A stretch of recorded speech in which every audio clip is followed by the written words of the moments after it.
God first, family second, everyone is family. A fallen state trooper's family is keeping his legacy alive. How they're making sure that no one forgets his motto, including the agency's newest members. Their deaths went unsolved for months. Now deputies believe they have both men in jail accused of murdering a Laurel County couple last year. Lexington's newest YMCA is days away from opening, and today leaders cut the ribbon on the new facility. We'll take a closer look at a few of its features.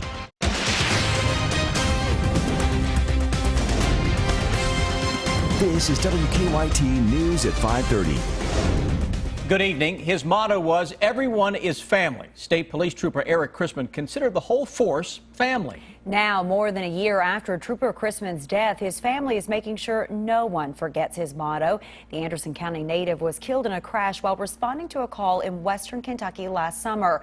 WKYT's Hillary Thornton shows us how Chrisman's family is using his motto to welcome KSP's newest members in our top story at 5:30. Trooper Eric Chrisman dedicated his life to service here with the Kentucky State Police. Now his family is doing something special to welcome the newest members of this agency, keeping his legacy alive. The 23-year-old had only been out of the police academy for 6 months, responding to a reckless driving complaint when the deadly crash happened. Trooper Chrisman now has a 5-month-old niece that he never had a chance to meet. Eric knew that my husband and I were trying to get pregnant, and he was really excited to be an uncle. That is part of where the inspiration for these special gifts came from. The other part from a note found on his desk. God first, family second, everyone is family.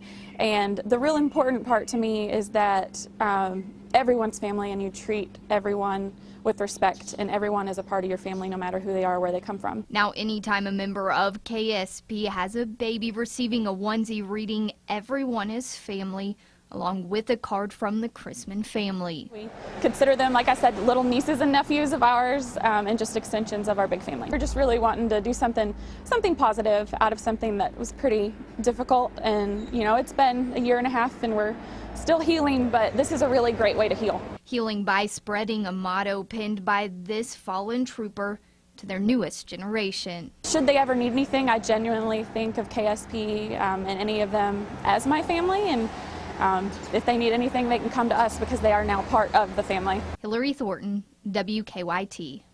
Family members tell us the national organization COPS will be selling a T-shirt with Trooper Chrisman's motto on it during next year's Police Week in Washington, D.C.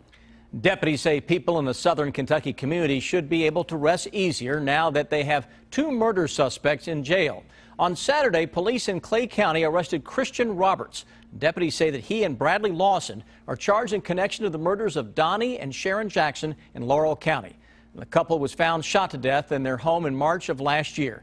As WKYT's Phil Pendleton tells us, deputies are confident they have solved the case. From March of 2015 to June of this year, no one was arrested in the murder of Donnie and Sharon Jackson. In June, police charged Bradley Justin Lawson. Then last month, the grand jury indicted both him and Christian Roberts. We think that the community feels safer now, and we feel like that after all the man hours that we put in, that we did a very good job on bringing the people to justice on this particular case. Relatives found the 2 shot to death inside their home on Slate Ridge Road. Based on our investigation, that's our belief, is that it was a robbery gone bad. During a court hearing in June, detectives said that witnesses said they heard gunshots and then saw Lawson come out with pills and other things the couple owned. Afterwards, we believe that they set the mobile home on fire with an attempt to cover up the crime. Both Roberts and Lawson will answer to charges in Laurel Circuit Court on November 16th. In Laurel County, Phil Pendleton, WKYT. Deputies say that Donnie Jackson, who was a war veteran, was able to fight off his attackers briefly before he and his wife were killed. The trial for a Central Kentucky man accused of killing his brother is underway. Our county-by-county coverage at 5:30 begins in Woodford County. Vernon Saunders is charged with a 2014 murder of his brother. He told police he shot Timothy thinking he was an intruder, but police say Saunders then tied his brother to the back of a truck and dragged him down the road where his body was found. Jury selection started today. We're told the trial is expected to last all week. And in Franklin County, a woman and her son have pled guilty to illegally living in a vacant home. The State Journal reports LaRonda Ross pled guilty to burglary and possession of a forged instrument. Her sentencing is scheduled for December 9th. Her son, Charles Jackson, entered an Alford plea to criminal trespassing. Police say neighbors became suspicious after the two of them moved into a home in the College Park neighborhood that had been abandoned for about 20 years. Police say a family living in California owns that home. A judge has ordered both Ross and Jackson to stay away from the home. Well, Mondays are not always the best part of the week for many people, but we are seeing some just beautiful fall weather today. WKYT meteorologist Jim Caldwell sitting in for Chris Bailey, who, of course, picks a day that's really nice to take a day off, you know. He's good at this. You know, he does forecast the weather, so he knows just exactly when to take some time off. It is a gorgeous day out there, even though we had a cold front move through the area. Still a very nice day. Some of the headlines, though, we're going to have near normal days. If you can get normal, you are lucky this time of year, because sometimes we're way too warm or we're way too cold. Well, this time of year, or in this particular year, we're going to be near normal. We've got a late week front that gets in here, brings some rain, and then we've got another front that brings some chilly showers to the area. So it's just a back and forth kind of battle over the next few days. 67 right now in Lexington. We got 64, Mount Sterling, Moorhead, and then you got 65 into Jackson. The frontal boundary is working its magic on you folks there in southern and eastern Kentucky. It's going to be cooler there soon. Right now it's not, but you can see that that cooler air is inching closer and closer to you. Just compared to yesterday's temperatures, here in Lexington, we're 6 degrees cooler for this same time period, which is truly the peak heating of the day. We're going to track some more chilly temperatures into the area coming up for you here in just a few minutes. It's quite the place. Lexington's newest YMCA will officially be open to the public in 1 week. And today there was a ribbon cutting earlier for the Whitaker family YMCA in Hamburg. The 62,000 square foot YMCA is on Old Rosebud Road. The facility has been in the years in the making, and it's the 4th YMCA in Lexington. It features a state-of-the-art wellness center, a lap pool, a full-size gym, and even a Pilates studio. What we hear from everybody in the community, it's beyond expectations. They absolutely love every bit and piece of the new YMCA. They absolutely love it. So we'd invite the whole community to come out and take a look. The YMCA will open to the public for normal business hours next Monday, but until then, the public is welcome to stop by and take a tour of the building. The streets around Transylvania University will be packed tomorrow for a popular Halloween tradition here in Lexington. The 6th annual Pumpkin Mania is scheduled for tomorrow night. Everyone in the community is invited to come out. From 6 to 7 p.m. there will be trick-or-treating, and at 7, hundreds of jack-o'-lanterns will be lit up on the steps of Old Morrison off West 3rd Street.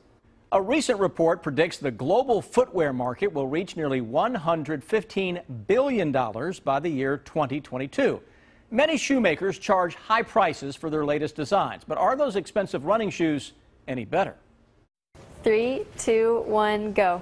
This is the Portland, Oregon headquarters of sportswear maker Adidas, where footwear developers are using motion capture technology to design their latest shoes. Mechanical engineer Elise Hall explains how it works.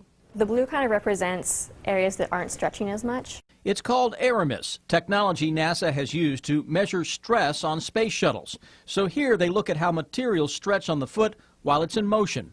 We're using it to map the body from head to toe. Manufacturers tout their latest innovations with prices to match. Some shoes sell for upwards of $300. But are they worth it? The way a shoe performs is probably not related to the price of the shoe. University of Nevada biomechanics professor John Mercer studies athletic shoes. So if I spend $150, that shoe may be no better than a $50 shoe? Well, it depends. The problem with the shoe industry is everyone needs a little different shoe. At Mercer's lab in Las Vegas, he's analyzed dozens of shoe brands and styles. So when somebody says to you, John, what kind of shoe should I buy? Well, I tell them, first of all, don't be brand loyal. and don't be model loyal. That means you got to be open to trying different types of shoes to figure out what is going to work for you. He recommends taking shoes for a test run, and if you're a serious athlete, maybe have an expert analyze your running style. Mercer does say that if you're among the 90% of people who strike the pavement with their heel first, he recommends a shoe with more cushion and support in that heel. If you tend to run on the front of your feet, he says you should look for a flatter sole. Still ahead on WKYT News at 5:30, students turn a wall into a canvas at a southeastern Kentucky school. Why these children are painting instead of studying. I'm Bill Bryant. Absentee voting is underway, but state law requires you to have an acceptable reason for doing that in Kentucky. And Donald Trump and Hillary Clinton are on the move today, with the election just 2 weeks from tomorrow. The bottom line is ahead. Keep up with the latest news on WKYT.com. Join the conversation on Twitter and become a part of the WKYT Facebook family.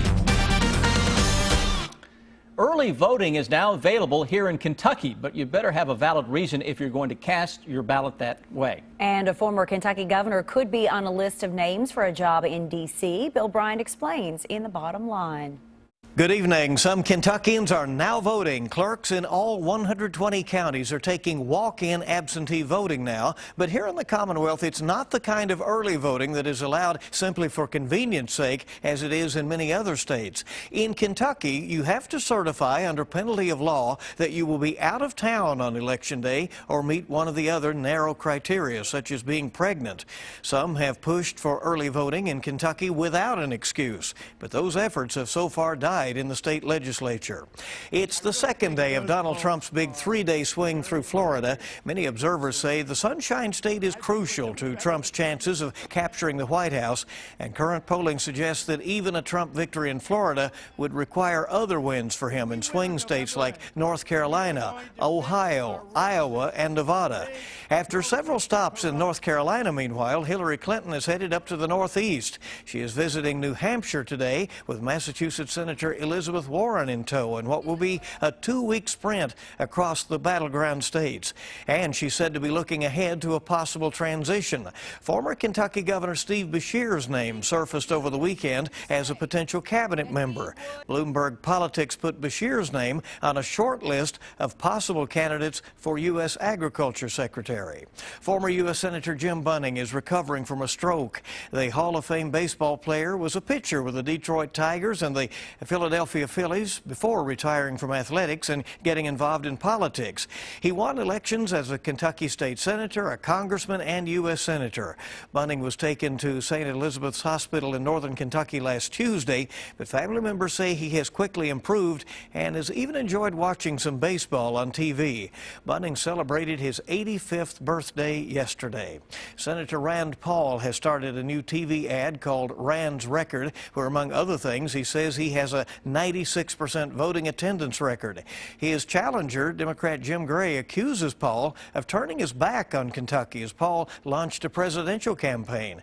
Gray is campaigning in Somerset this evening. Bill Bryant, WKYT. Students at a southeastern Kentucky school have been hard at work, not on schoolwork, but on a school itself. That's right. A Hazard High School teacher and her students are creating a mural on a wall behind R.G. Eversole Elementary School. They're painting a tree with all 4 seasons sectioned off around it. The students involved hope the mural brings change. How people say, oh, it's all graffiti, nothing but drug abusers and alcoholics and whatnot, and this is just to bring some more beauty and have people say, oh, this is beautiful, I like this in Hazard. The students say children from the Care Cottage will color in the outline of the mural. Now, your hour-by-hour forecast with meteorologist Jim Caldwell. It ended up being a nice fall day out there for us. 60s and 70s are still showing up across most of the area. Now, southern and eastern Kentucky, they held on to the 70s a little while longer because a frontal boundary hasn't completely made it through the area yet. but it's going. You can even see a little change in temperature even from when we were talking about this just a little while ago, down to 65 in Jackson. A little more warmth out to our west where they still have more widespread low and mid-70s. It's 67 in Lexington, 64 into Mount Sterling, and Moorhead is at 63 degrees right now. Comfortable any which way you look. Winds coming in 5-10 miles per hour, just barely noticeable, but you will see a little gust sometimes 10-15, so that does give you the impression that we have some stronger winds out there. But these that we have today hold nothing to what we have coming up later on this week. Watch as we see the 30 and 40 mile per hour wind gusts coming together here Wednesday night going into Thursday morning.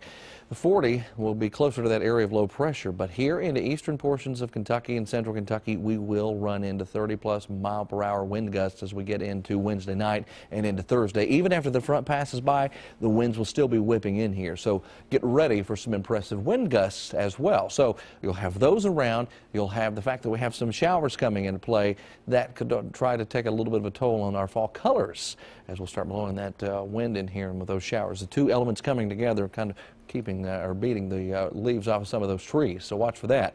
Here we go, off through the hour-by-hour forecast, tracking a warm front well north of our area into Wednesday, which will allow our temperatures to likely get into the low 70s. Notice on the northern flank of this, we're tracking some wintry precipitation.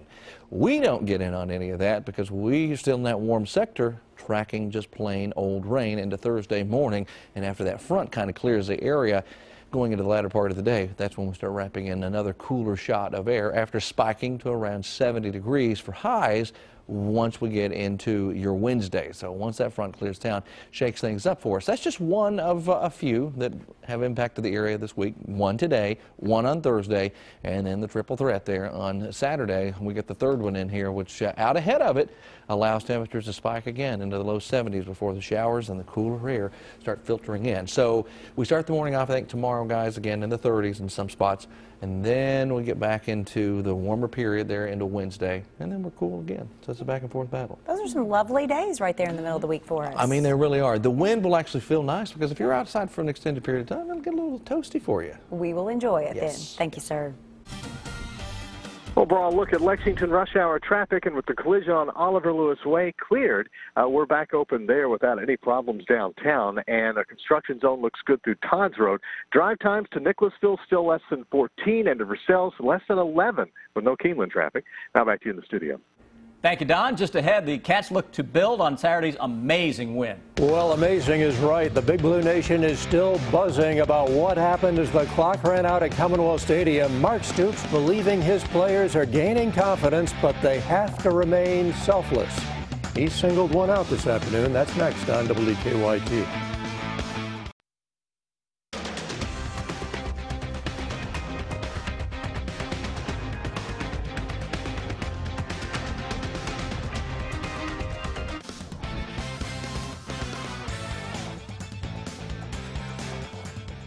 Mark Stoops and his team have 4 wins on the season, 3 in the Southeastern Conference, and now it is on the road to Missouri this Saturday, where the Cats need to keep it going. It was as dramatic an ending as you could ask for. The Cats moving down the field and Austin McGinnis kicking a 51-yard field goal to beat Mississippi State. Stoops says his team must now follow it up. The trick now is to get right back to work today. Obviously, coaches were back in preparation yesterday. Our players got to come in and compete and practice with the same mindset. We talk about it all the time. It's extremely important to win on Saturdays. What are we going to do throughout the week to prepare ourselves to put us in a situation to win this game? Mark Stoops said his players' confidence means so much, and they have to be selfless. He brought up one name, receiver Jeff Badette. I don't want to get into all the details, but Jeff and I had a good heart-to-heart on Friday, and he comes out and plays one of his best games. It's just staying the course and having that preparation and mindset and energy and focus to when your number is called, you're going to deliver. Going into the season, Stoops talked about changing the culture at Kentucky, a losing mentality, and this year had a terrible start. Now he believes his players can see the fruit of the hard work that's being put in. Again, it's big. It helps. The players need to see some fruit from all the labor that they put in, and They need to get the payoff, and that's always the challenge. You know you're making progress, you know, but the players need to, and the fans, everybody needs to see, you know, paid off. And you know, when I talked about it after the game, and I meant it, that I was proud of whether that field goal went in or not. So now it is on the road to Mizzou, the game on the SEC Network. Tigers lost to Middle Tennessee at home on Saturday. It will be a noon kickoff this weekend. UK guard Michaela Epps is one of 20 players named to the preseason Nancy Lieberman Award watch list. That honor going to the top point guard in the country. Epps is the only player from the SEC on that list. She averaged 17 points, 4.8 rebounds, 4.5 assists per game last season. And former Kentucky guard Archie Goodwin has been released by the Phoenix Suns. The 22-year-old, who is entering his 4th year with the Suns, averaged 9 points, 2 assists, 2.5 rebounds in about 20 minutes per game last season. Phoenix still has 4 former UK guards on its roster. Andrew Harrison making the roster of the Memphis Grizzlies, and Aaron Harrison is on the roster of the Bobcats, so there is good news there. We'll be right back.